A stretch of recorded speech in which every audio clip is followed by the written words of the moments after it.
Boa tarde a todos os companheiros aí da aviação na Argentina. Eu fico muito lisonjeado em poder estar participando. Espero contribuir um pouquinho aí, né, com essa experiência minha da Varig de 20 anos, para que vocês, né, sigam o caminho que tem que ser feito para poder também preservar não só a companhia, né, a Aerolíneas Argentina e a Austral, as companhias que vocês têm aí, como principalmente os postos de trabalho, né? Sabe que num momento de pandemia como o de hoje, que a gente está vivendo, coisa que ninguém nunca imaginou passar, cada vez mais os postos de trabalho, o nosso trabalho é importante para que a gente caminhe no único desejo de que tudo se resolva o mais rápido possível com essa pandemia.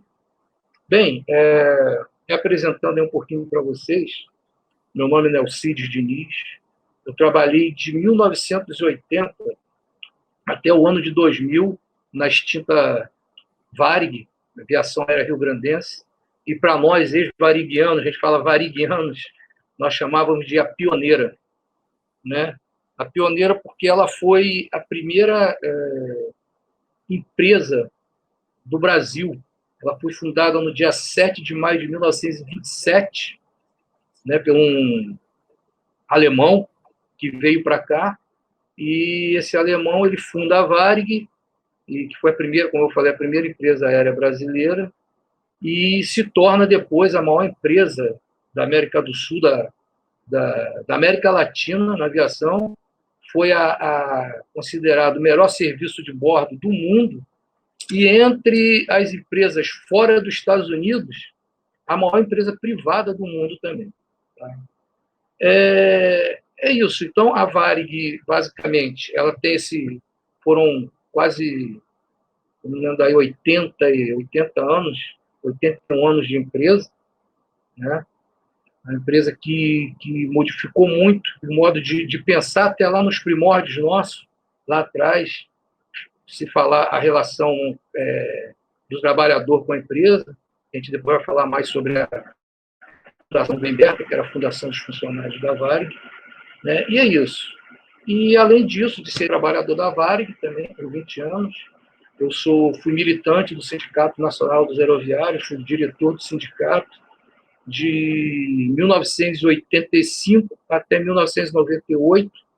Né? Comecei como delegado sindical, de delegado passei a diretor, depois fui diretor executivo, fui para a Secretaria Política do sindicato, mas em 98 a gente teve lá um outro processo dentro do sindicato, um processo de racha, né, de divisão, e aí eu saí, em 2000 eu saí da Varig, e hoje eu estou atuando, depois que eu saí da Varig, em 2000 eu me qualifiquei, tirei minha FAA, né, me qualificar, tirei minha FAA como mecânico de aeronaves, mas hoje eu estou trabalho na indústria do petróleo, trabalho offshore, em plataforma de petróleo, sempre na parte de manutenção, turbinas, motores. Então, esse assim, um apanhado rápido da minha experiência, tanto profissional, como na minha experiência, na minha participação, na minha militância política, né, dentro do contexto.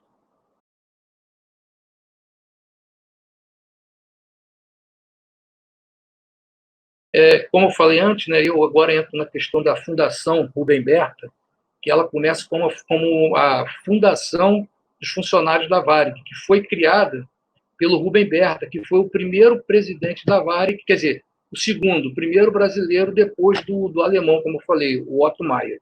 Então, o Rubem Berta foi que, em 1946, ele funda, bem, isso historicamente, eu não conversei com ele, mas a história conta que ele é muito baseado em Rousseau, na questão do assistencialismo, né? Ele cria a Fundação Rubem Berta, a Fundação dos Funcionários da Varig, que tinha o intuito de dar assistência e bem-estar aos seus funcionários. Com isso, nós que trabalhávamos na Varig, né, a Varig ela tinha assim, uma coisa diferenciada das outras empresas. Eu estou dizendo que como eu falei, eu entrei na Varig em 1980, Nós, na Varig, nós tínhamos, naquela época, nós tínhamos um hospital, praticamente, dentro da Varig, né, para cuidar da saúde dos trabalhadores. Eu estou falando lá dos anos 80, final dos anos 70, como nem plano de saúde, né, a questão da saúde privada era difícil de se ter, eu acho que aqui no Brasil não se tinha ainda. Então, a Varig tinha um hospital que cuidava dos funcionários. Eu tenho exemplo assim, para dar, meus filhos, meu primeiro filho nasce em 86, né? E depois minha filha. Meus filhos, durante o nascimento, eles tinham, eu não vou tentar falar, é em português, mas depois vocês vão ter que traduzir. O enxoval, ou seja, as roupas das crianças, quando um funcionário ia ter um filho, a Varig ajudava o funcionário com roupas, dava leite, né, para os funcionários. Na questão da escola, a Varig você levava todo ano, no início das aulas, né, no período escolar, você levava o material, a Varig dava o material escolar, uniforme, tudo ela fazia isso pelos funcionários. Além de lá, a gente trabalhando na empresa, naquela época, poucas empresas davam a comida, né, o alimento. Então, a gente, dentro da Varig, a gente tinha o nosso refeitório, né, tinha um refeitório que a gente almoçava. Então, assim, era uma empresa que, socialmente, o social para nós, trabalhadores, foi uma empresa, era diferenciada. Tanto é que, naquela época, eu estou sempre levando lá para trás, né? Aqui nos anos 80, tempo que eu vivi na Varig, todo mundo queria trabalhar na Varig. Ela era a maior empresa do Brasil. Todo mundo queria trabalhar na Varig. Quer ver um outro exemplo? Eu chegava com o cartão, o crachá da Varig. Qualquer loja que a gente ia, mostrava aquele cartão representava o quê? Que você poderia comprar, você tinha crédito no mercado, porque você era um funcionário da Varig. Então, são coisas que a Varig dava para os trabalhadores. Né? Assim, quando a gente fala dava, é claro que vem um outro processo atrás, que a gente vai né, a gente vai entrar numa outra questão política, ninguém dá nada. Né? Nós vendíamos essa mão de obra para a Varig, mas ela sabia, nesse ponto, a empresa recompensava a gente de alguma forma. Né? Claro que tínhamos os problemas também, questão de salário. Se você levar em conta que nós tínhamos duas outras grandes empresas na época, que era a VASP e a Transbrasil, o nosso salário era um pouco mais baixo do que das outras empresas, mas a gente tinha uma estabilidade dentro da Varig. Então, assim, o que eu posso falar é do meu período de 80 a 2000 na Varig. Antes, tinha outras empresas, né? Eram mais empresas no Brasil, mas aí já é uma questão da história. Então, vamos falar da minha relação com a Varig, que foi essa, como empregado.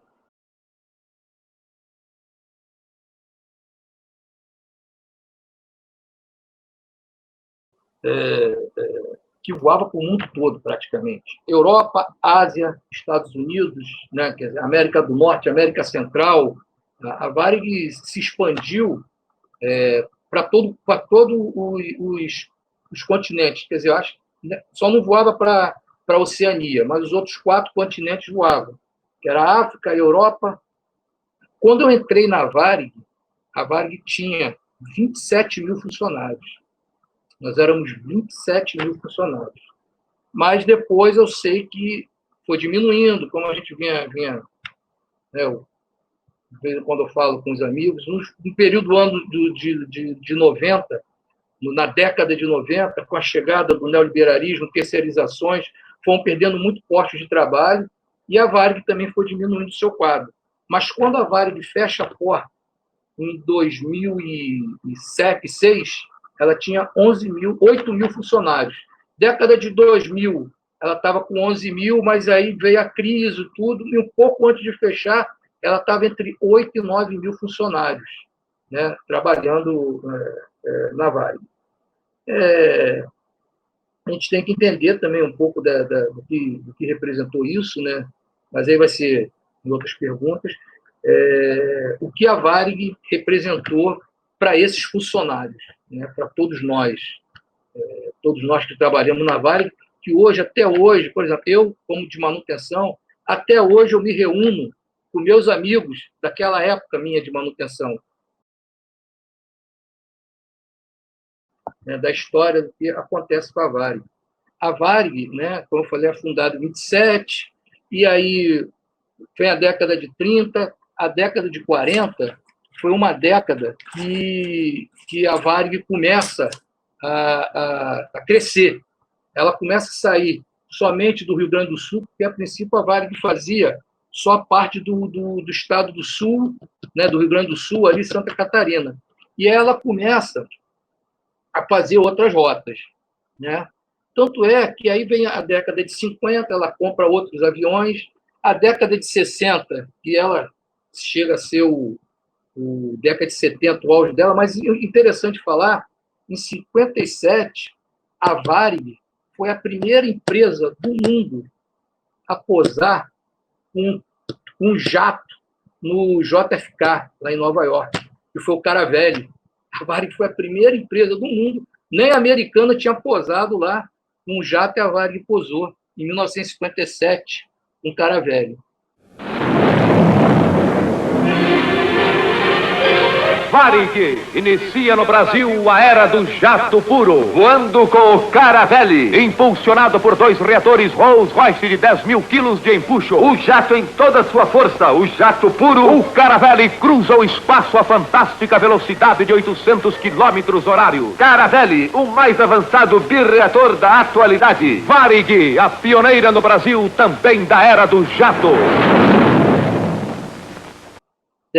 Aí, quando você pergunta como começa esse processo de crescimento da Varig, nós tínhamos no Brasil algumas outras empresas, a Real, a Aerovias e a Paner, que era a maior empresa do Brasil, era a Paner, que fazia a rota para a Europa, a lista de vanguarda, de transformações do movimento sindical. Os aeroviários aqui no Brasil tiveram uma importância muito grande no sindicalismo brasileiro, né, principalmente na década de 50 e início da década de 60.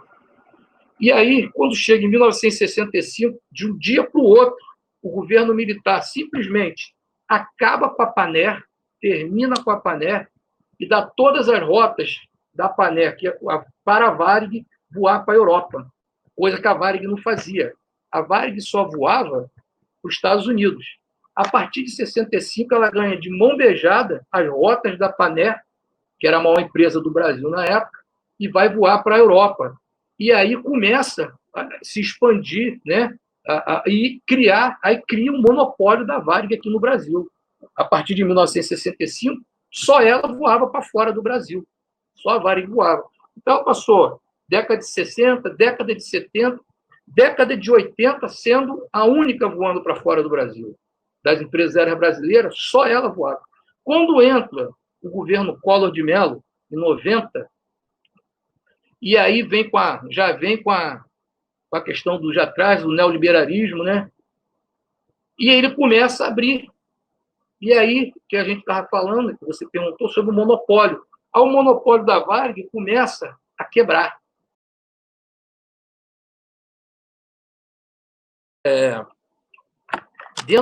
Aqui a gente não tem, né, não tem um sindicato por empresa, é um sindicato por categoria. Sendo que a Varig, né, aqui no Brasil, nós temos uma divisão. Nós temos os aeroviários, que são nós que trabalhamos em terra, e temos os aeronautas, que são as pessoas, né, que trabalham na parte de voo, que seria a aeromoça, né, os pilotos, esses são aeronautas, e tem os aeroviários. Mas aqui na Varig havia uma particularidade, porque além dos sindicatos, dentro, a única empresa que tinha era a Varig, a Vasco também tinha. As empresas aéreas, normalmente, vamos falar assim, a sua casta, né, que eles se achavam que seriam os aeronautas, eles tinham suas associações.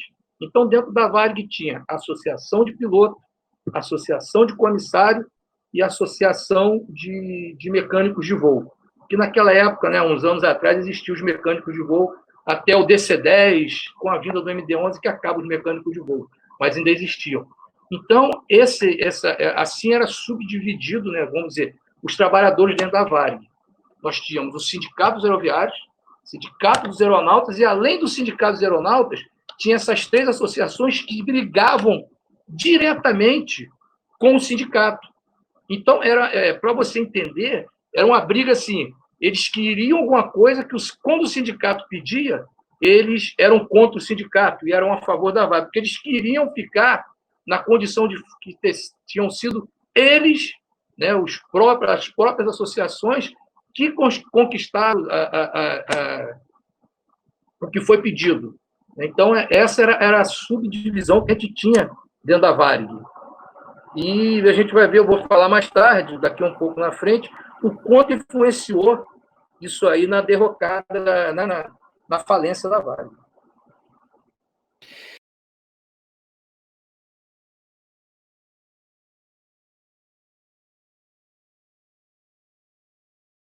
Como eu te falei, nós vínhamos de uma ditadura, que em 85 a gente foi para 86.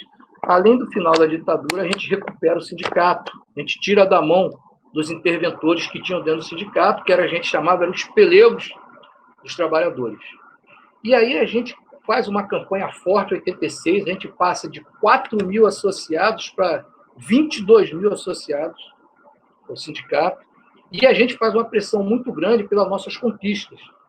O que nós conquistamos aí? Nós conquistamos, nessa convenção de 87, nós conquistamos 100% de hora extra, qualquer hora extra 100%, domingos trabalhados, domingos e feriados 100%, ou seja, né, dá para entender, se você ganha R$10, $10 no domingo, você vai ganhar 20, porque dobrou o teu salário. Então, domingo e feriado, a gente ganhava dobrado.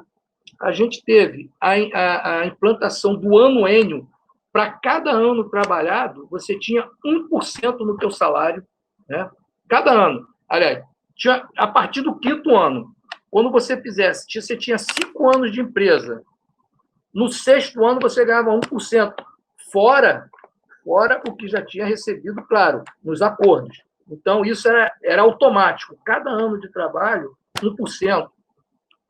Nós tivemos também a questão eu falei já do ano Enio, falei dos domingos trabalhados, das horas extras, nosso adicional noturno para o pessoal que trabalhava à noite, né, o pessoal que trabalha à noite. Nosso adicional noturno era de 50% no salário. Ou seja, o pessoal que trabalhava de 10 às 5 da manhã, quem fazia turno, ganhava 50% a mais no salário.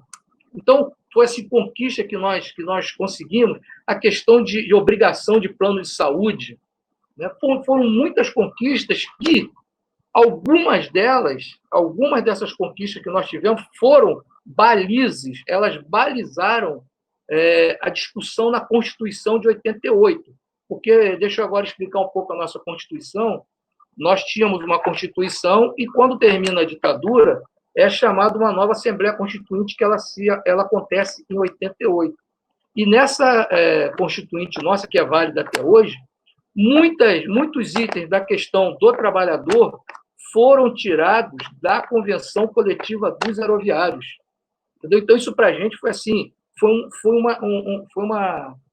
um ícone na história dos aeroviários. A gente saber que a gente tinha a convenção coletiva mais avançada do Brasil, né? Nos ganhos que os trabalhadores tinham, nas conquistas que nós tivemos dentro do campo sindical.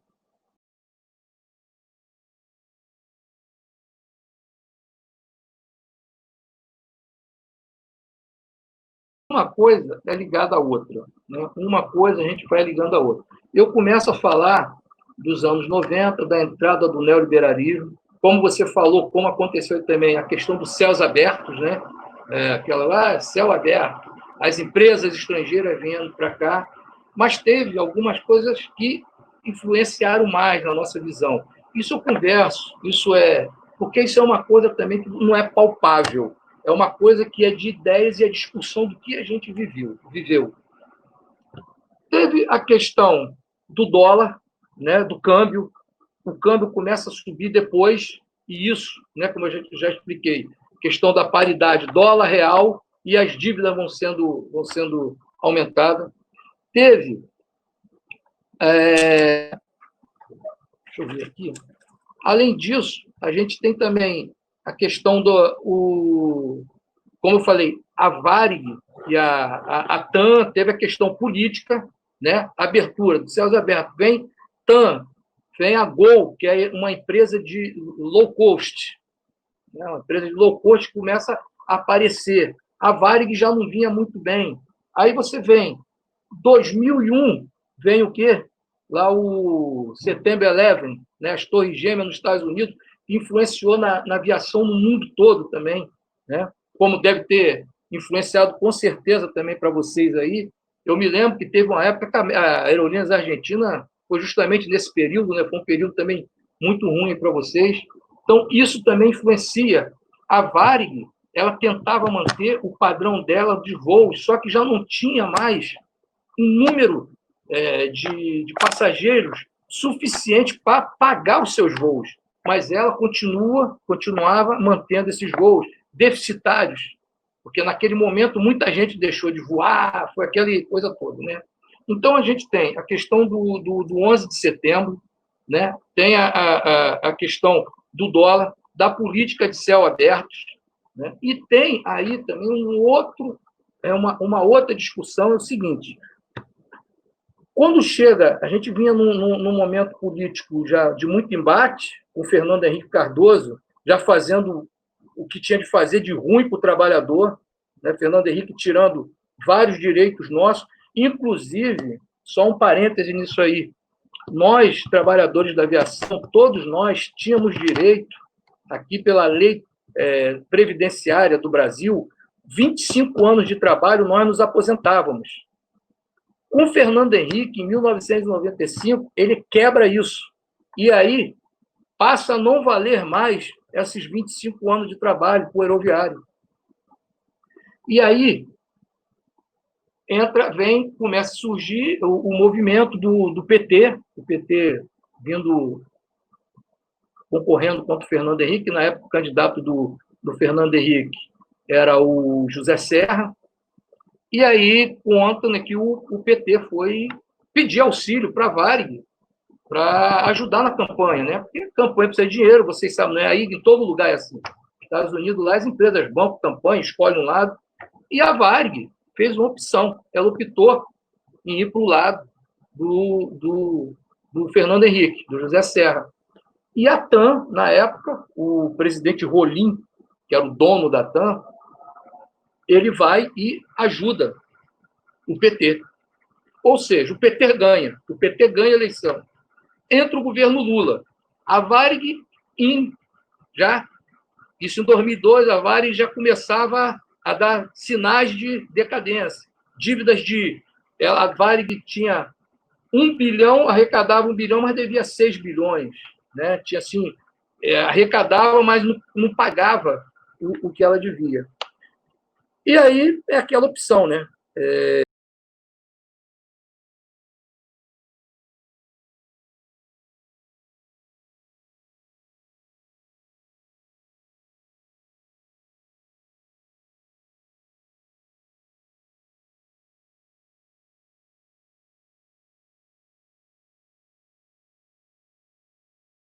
decisão foi muito ruim para a gente.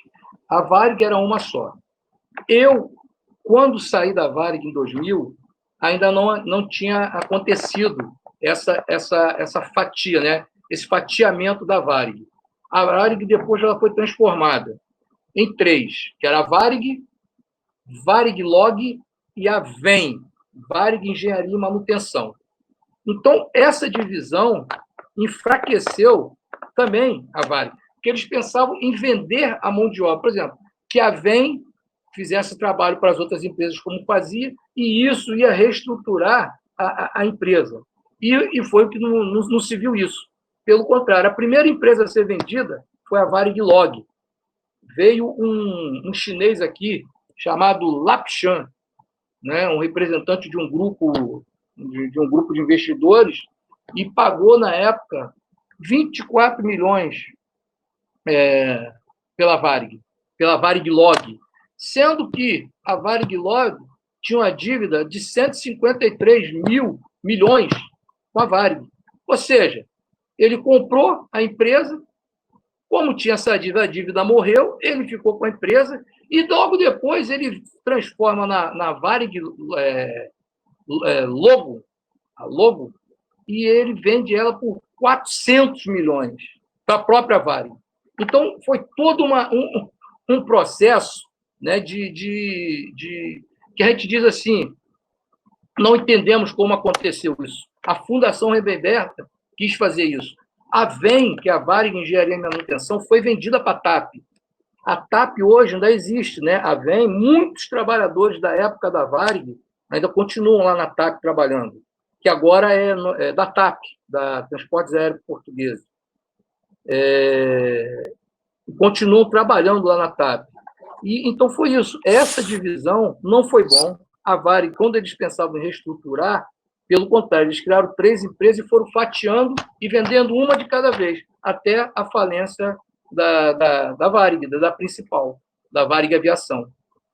Aqui no Rio de Janeiro, que a gente chamava área industrial da Varig, na época nossa, na época que eu trabalhava lá, nos anos 80, década de 80, 90, a gente chegou a ter só, dentro da área industrial, quase 3 mil funcionários trabalhando.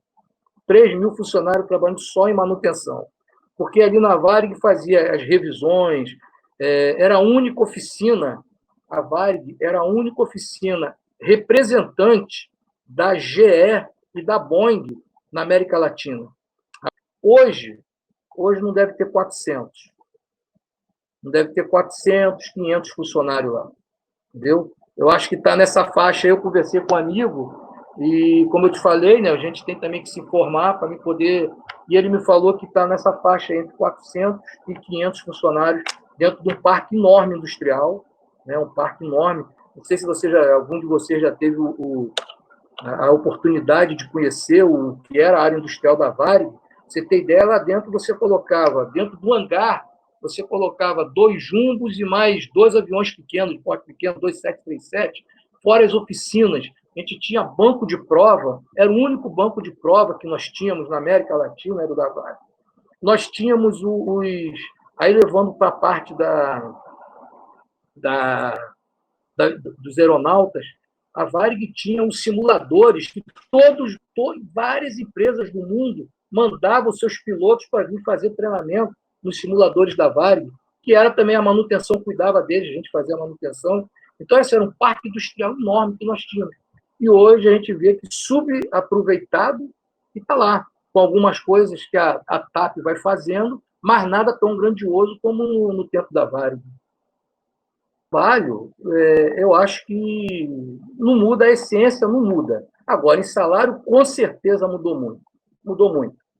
Os salários hoje são bem abaixo do que era, principalmente na época da Varig, da VASP. Os salários são muito menores. Eu queria, já a priori, né, agradecer a você, Gaston, que fez esse contato comigo. Ontem estava o Mariano Ezequiel também, nós conversamos um pouco ontem, e agradecer a vocês a oportunidade da gente trocar essa ideia, né? A gente ter esse bate-papo, que é muito importante para a classe trabalhadora. Nós, como trabalhadores, nós temos que ter essa consciência, que nós somos, como, desculpe citar, eu não sei, mas a gente vai citar lá o camarada lá camarada Lenin, lá no manifesto, quando ele fala trabalhadores do mundo, univos. E se nós, mundialmente, não tivermos essa consciência de classe, de trabalho, nós estamos fadados a viver o tempo todo escravos do capital. Mas, então, quero saudar a todos vocês, mais uma vez agradecer a oportunidade de poder estar dando um pouquinho da minha experiência que eu tive durante esses anos que trabalhei na Varig, e espero que vocês reconquistem as empresas, reconquistem a Aerolíneas, reconquistem a Austral, e que realmente ela faça o dever que tem que ser feito pelas empresas, que é de dar emprego, que é de zelar pelo emprego, pela família de vocês. É que vocês que levam o sustento para casa. Então, elas têm essa responsabilidade, sim, social, e que vocês se unam e conquistem, né, isso. Que só através, né, se vocês não tiverem essa união, não tiver essa consciência, vai acontecer o que aconteceu na Varig. Não deixe acabar. A Aerolíneas é um patrimônio de vocês, é um patrimônio da nação argentina. Vocês têm que preservar, coisa que nós não conseguimos aqui fazer e preservar a nossa Varig, a pioneira. Então, meu agradecimento mais uma vez e desejo tudo do melhor para vocês e que a luta de vocês seja exemplo para todos nós aqui. E eu espero um dia convidá-los para vir aqui, né, vocês virem aqui e mostrar para os nossos trabalhadores o que foi feito para salvar a Aerolíneas Argentina. Tá ok, companheiros?